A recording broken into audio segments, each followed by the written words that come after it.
رئيس الوزراء جمهورية الصومالية حسن علي خيري ayaa waxa uu qasriga madaxtooyada ee dalkani Jamhuuriyadda Jabuuti kulan kula qaatay madaxweynaha Jamhuuriyadda Jabuuti Mudane Ismaaciil Cumar Geele. Ra'iisul Wasaaraha ayaa wafdiga uu hogaaminayay waxaa ka mid ahaa wasiirka arrimaha dibadda ee Jamhuuriyadda Soomaaliya, wasiirka boostada iyo isgaarsiinta iyo waliba wasiir dowlaha wasaaradda gaashaandhigga ee Soomaaliya, iyadoo sidoo kalena ay ku weheliyeen xubno ka tirsan xildhibaanada baarlamaanka. Kulankan ayaa waxaa sidoo kale ka qayb qaadanaya siyahayaha safaaradda Soomaaliya oo fadhiya dalkani Jabuuti isla markaana qunsulka safaaraddaasi Cabdiraxmaan Maxamed Hiraabe. Dhinaca Jabuuti ayaa kulankan waxaa ka soo qayb galay wasiirka arrimaha dibadda ee Jamhuuriyadda Jabuuti Maxamuud Cali Yuusuf, wasiirka boostada iyo isgaarsiinta Cabdi Yuusuf Suge, wasiirka difaaca ee dalkani Jabuuti Cali Xasan Bahdoon, agaasimaha guud ee madaxtooyada dalkani Jabuuti iyo sidoo kale agaasimaha maamulka dekedaha wadankani Jamhuuriyadda Jabuuti Abubakar Xadi. waxaana kulankani la isku soo qaaday xaaladihii ugu dambeeyay ee labada dal Soomaaliya iyo Jabuuti, iskaashiga walaalnimo iyo cilaaqaadka ka dhaxeeya labada dal ee Soomaaliya iyo Jabuuti.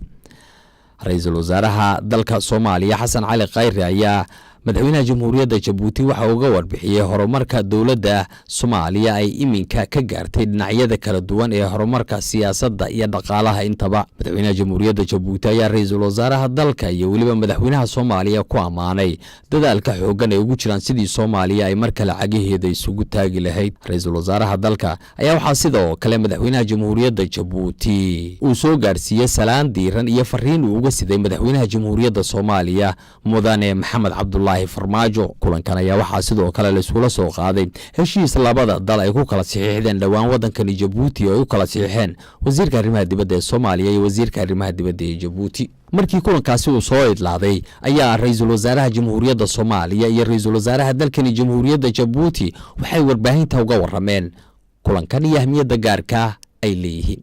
waa mahadsantahay maantay madaxweynaha Ra'iisul Wasaaraha iyo wasiirro ka tirsan xukuumadda reer Jabuuti ayaan la kulmay. waxaan marka hore uga mahad celiyay shacabka reer Jabuuti oo matalaya madaxweynaha iyo ra'iisul wasaarihiisu hiilka ay ummadda Soomaaliyeed la garab taagan yihiin. waxaan u sheegay laga soo bilaabo Jabuuti 1 Jabuuti 2 iyo Carta in ay ahayd wixii dhaliyay dawladnimada Soomaaliyeed oo maanta maraysa meel wanaagsan. inaan shacabka reer Jabuuti uga mahad celino dadaalkii ay nara galab istaageen, dhiiggii ay ku bixiyeen hiil walaal iyo ciidamada reer Jabuuti ayaa maanta waxa uu dhaliyay ummadda Soomaaliyeed wadankeeda inuu marayo meel wanaagsan. waxaan u sheegay madaxweynaha iyo ra'iisul wasaaraha in dawladda Soomaaliya ay diyaar u tahay inay aad ula sii shaqeyso dawladda Jabuuti iyo shacabka reer Jabuuti oo walaalahanahay ahna dalka aan isugu dhownahay. maadaama marka Soomaaliya ay soo hagaagayso inaan bilaawno sida aan uga wada shaqeyn lahayn arrimaha dhaqaalaha, arrimaha ganacsiga, arrimaha isu socodka, dib u dhiska dalka, in dawladda Jabuuti iyo shacabkeedu ay gacan naga siiyaan. waxa uu ahaa wada hadal aad u wanaagsan, aad u hufan, ay ku dheehan tahay walaalnimo iyo kalgacaltooyo. waxaana loo soo dhaweeyay si aad u wanaagsan oo iyaduna aan aad ugu riyaaqnay. wada hadalladina waxay ahaayeen wada hadallo aad u wanaagsan.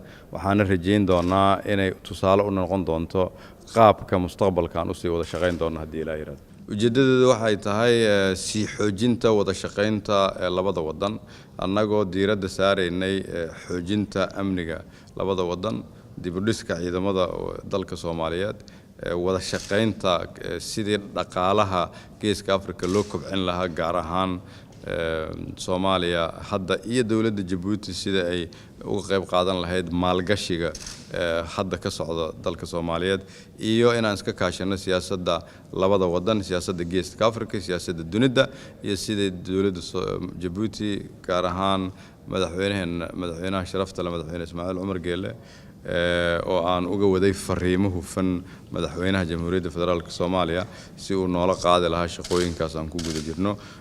marka la soo koobo shirarkii aan galnay si wanaagsan ayay u dhaceen, si wanaagsanna waa naloo soo dhaweeyay. waa mahadsan. asaaska dawladnimada Soomaaliyeed oo maanta taagan oo ummadda Soomaaliyeed ay arkaan iftiin ka duwan kii hore, waxaa buddhig u ahaa dadaalka dawladda iyo shacabka reer Jabuuti. hadda waxaan soo gaarnay waqtiga aan wax wada qabsan lahayn. Soomaaliya hadda waxay maraysaa waqtigii iyada la maalgashan lahaa.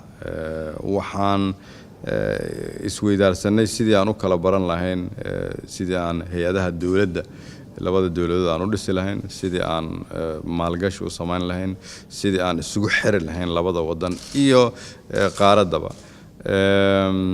waxyaabo badan oo Djibouti aan ka baran karnaa jirto oo ah siday ula dhaqmaan dunida siday dalkooda dib ugu dhisaan taariikhda ay soo mareen inta anagu aan dhibaatada ku jirnay laakiin markii la soo koobo hadda waxaan ku sii ballanay inaan gacmaha isii qabsano maadaama aan nahay laba shacab oo walaalaha.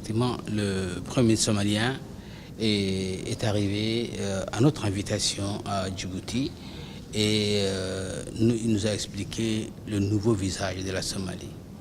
Ce n'est pas le visage que toute personne a de ce pays. La Somalie a évolué. La Somalie n'est pas uniquement un pays qui lutte contre le terrorisme. La Somalie a nettement évolué. C'est ce qu'il nous a expliqué aujourd'hui. C'est d'abord le combat pour l'économie, la stabilité, la construction. Ils sont passés dans la phase de construction. Ce n'est plus ils ne sont pas dans la phase de la lutte contre le terrorisme, même si... kulanka ra'iisul wasaaraha jamhuuriyadda Soomaaliya Xasan Cali Khayre oo maanta la qaatay madaxweynaha jamhuuriyadda Djibouti mudane Ismaaciil Cumar Geelle oo ahaa mid aad xasaasi ah isla markaana looga hadlay arrimo guud oo ka dhaxeeya labada dal marka loo eego iskaashiga cilaaqaadka walaalnimo iyo xiriirka wanaagsan ee ka dhaxeeya labada dal. Mikael Cabdirashiid Bare, raadiyaha telefishinka qaranka Soomaaliyeed, Djibouti.